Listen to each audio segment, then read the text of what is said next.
I'm Brandon Pearce, and I'm here in Nelson, New Zealand, where I've been for the past 3 months or so with my wife and 3 daughters. I wanted to create this video today to share with you 5 steps that you can use to begin a life of long-term world travel with your family. These are steps that I've used in my life, and my family has now been traveling the world for 7 years to 32 different countries. And we've explored some of the world's most inspiring natural wonders and man-made wonders, and we've met people from all walks of life that have changed our lives, and we've felt more bonded and close together as a family than I ever knew was possible. It wasn't always like this for us, though. Just 12 years ago, I was earning $10 an hour, working in a call center, doing the same thing over and over again every day, and just bogged down by the rat race of life. I'd see my kids on the weekends or in the evenings, and it just wasn't enough. I felt stagnant in my personal growth, and I knew that I needed to make a change. And especially when I saw people in my life who I loved losing their jobs, their stable jobs, or even getting cancer and passing away at a young age, like my wife's mother, it woke us up to the realization that life is short. And the time to enjoy it, the time to live is now. So I decided to make some big life changes. I started working on an online business that now brings me in over $70,000 a month in income and employs over 20 people, all of whom work remotely from wherever they want, and allows me to live this lifestyle running my business in just an hour a day of my time. Now I spend my time doing the things I love with my family, traveling the world, creating music and photography and products that make the world a better place, and teaching people like you how to do what I've done. So, without further ado, I want to share with you my 5 steps for beginning a life of long-term world travel. Step 1. Determine if travel is right for you. Now, not everyone, enjoys travel. Not everyone wants to see the world, and that's okay. But for me, it's been a life-changing experience. I don't know that there's anything that I've done that's had more impact on my personal growth, my relationships, and my happiness than travel. Travel has shown me firsthand that not everyone thinks the same way, and that that's okay. It's given us a chance as a family to learn things and experience things that we never would have even imagined possible living in the same life, doing the same things that we were before. And I'm so grateful that I can share these types of experiences with my kids. Just the past 2 weeks we were on a road trip around the South Island of New Zealand with some friends of ours who also happen to be nomadic family travelers. And it was just, I felt like I was in a state of constant awe with the amazing scenery here in New Zealand. And there was a time we were in the middle of these glaciers, this Fox Glacier, with these enormous mountains, and a rainbow appeared right over the entrance to one of the glaciers, and my kids and I were I just felt like I was in some kind of other world.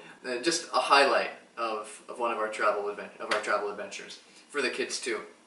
So, I don't know if these types of experiences are what appeal to you, but they have changed my life, and we've met people who believe things and think things that are totally different and do things a totally different way from what we've ever seen or expected before. And it just helped me realize that, there are so many beautiful people in this world and so many ways to be and so much to appreciate about being alive in every moment.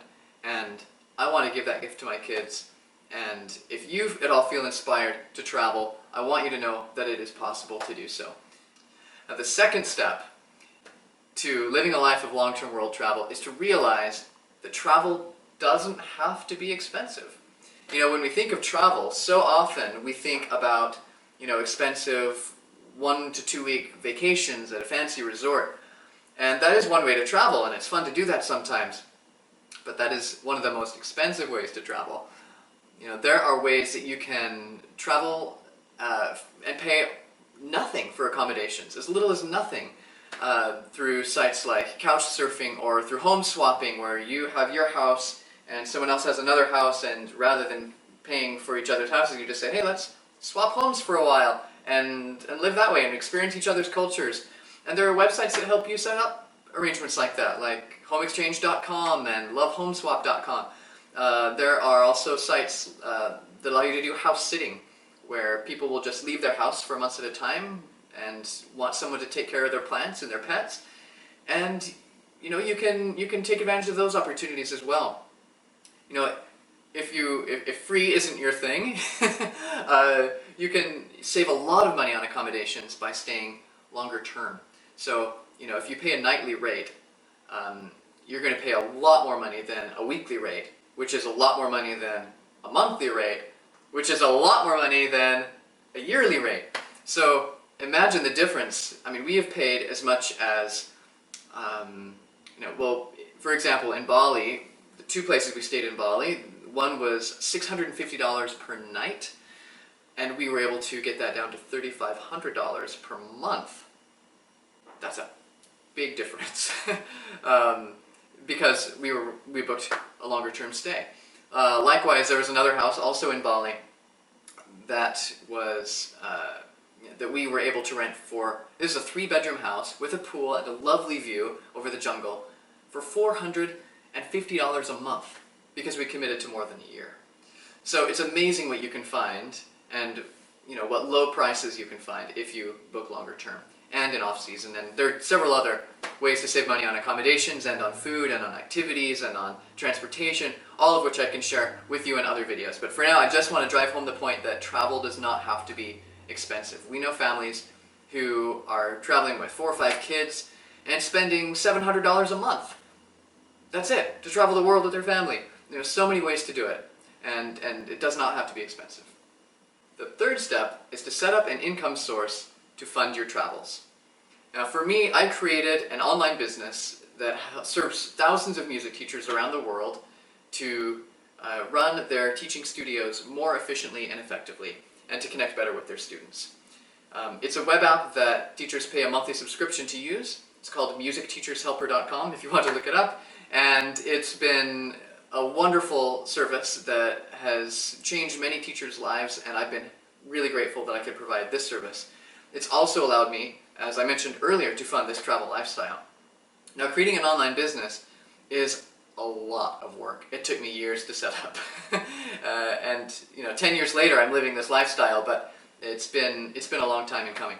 But, an online business is not the only way to fund your travel lifestyle. There are people doing it through all sorts of means. You may even find that the job that you have now could allow you to transition to working remotely, so that you can do your work from another location.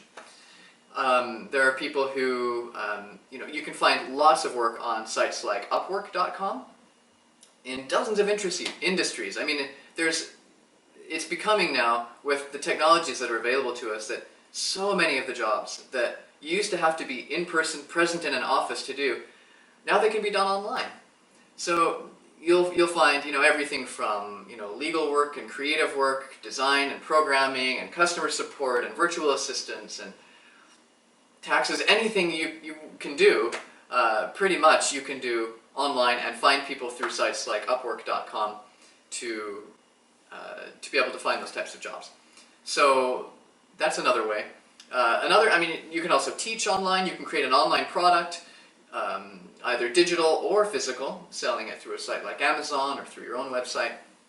There are also options for, some people will just work really hard at a higher paying job for a few months out of the year, and then travel for a few months out of the year, and then they work and then they travel. So that's another way to do it. Other families will find that all that's needed, remember, it doesn't have to be expensive to travel, that if you just rent out your house, you can make enough money to fund your travel lifestyle, depending on your house and where it is in the situation.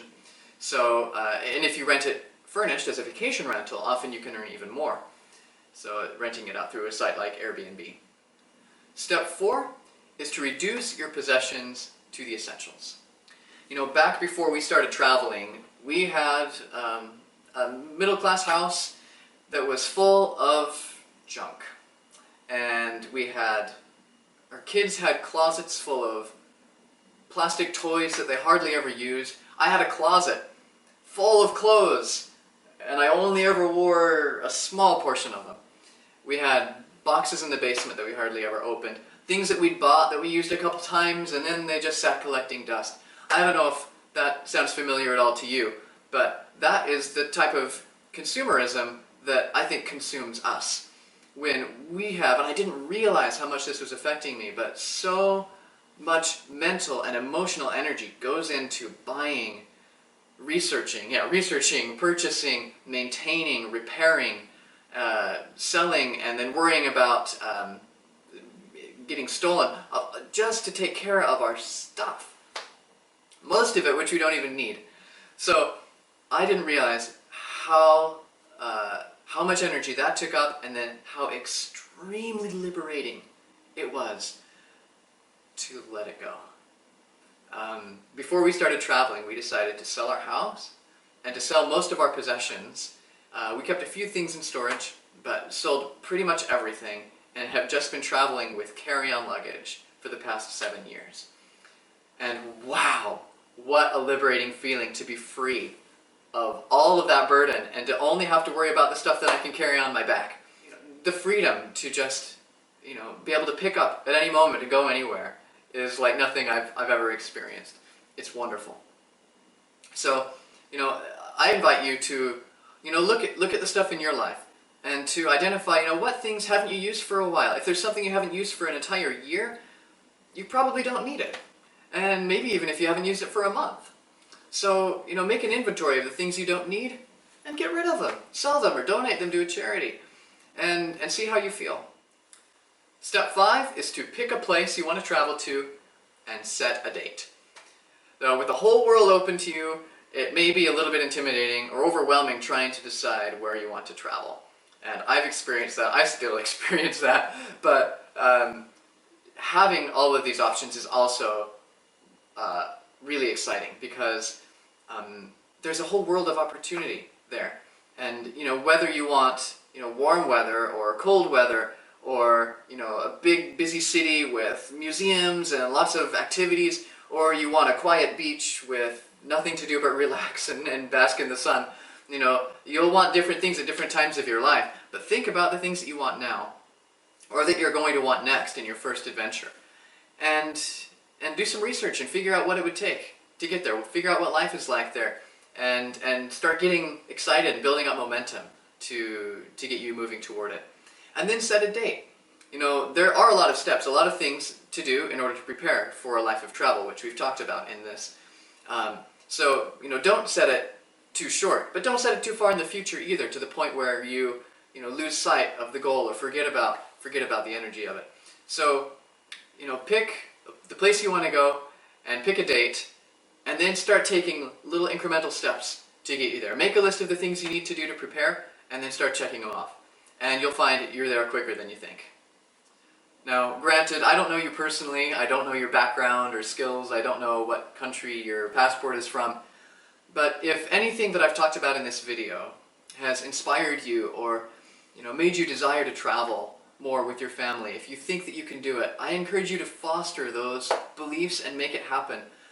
I didn't even know it was possible for me to live like this 12 years ago. And all I did was just take incremental steps, step by step, moving toward the goal. And I did it. And if I can do it, and was determined enough to do it, and you're determined enough to do it, you can do it too. Now, there is one thing that I want to talk about before we go, and that is a tendency that I have, and I think that all of us have, to project our happiness into the future. Thinking that, my life right now is fine, but man, if I could travel the world, if I could have this possession, if I could have this thing or do this thing or be this thing, then I will be happy, then I will have made it. But I want to tell you that it does not work that way. That is a myth. For me, after having achieved so many of these goals, I realized that happiness does not come, long-term lasting happiness does not come automatically. Happiness is a habit that we have to cultivate every step of the way. And there's a lot of ways to do that, but I just want to focus on one right now, and that is to be grateful for where you're at in your life right now. If you can develop that habit, then when you get these goals, when you accomplish what you want, you'll be happy not only then, because otherwise you wouldn't be anyway. You'll be happy every step of the way. And you'll have developed that habit to maintain that happiness throughout your life. So those are the 5 steps to begin a life of family travel. I hope you found them helpful. And I hope to create more videos like this in the future, going into more detail on some of these topics. If you'd like to stay up to date on that, please visit my website at the link below and fill in your name and email address, and I'll keep in touch with you.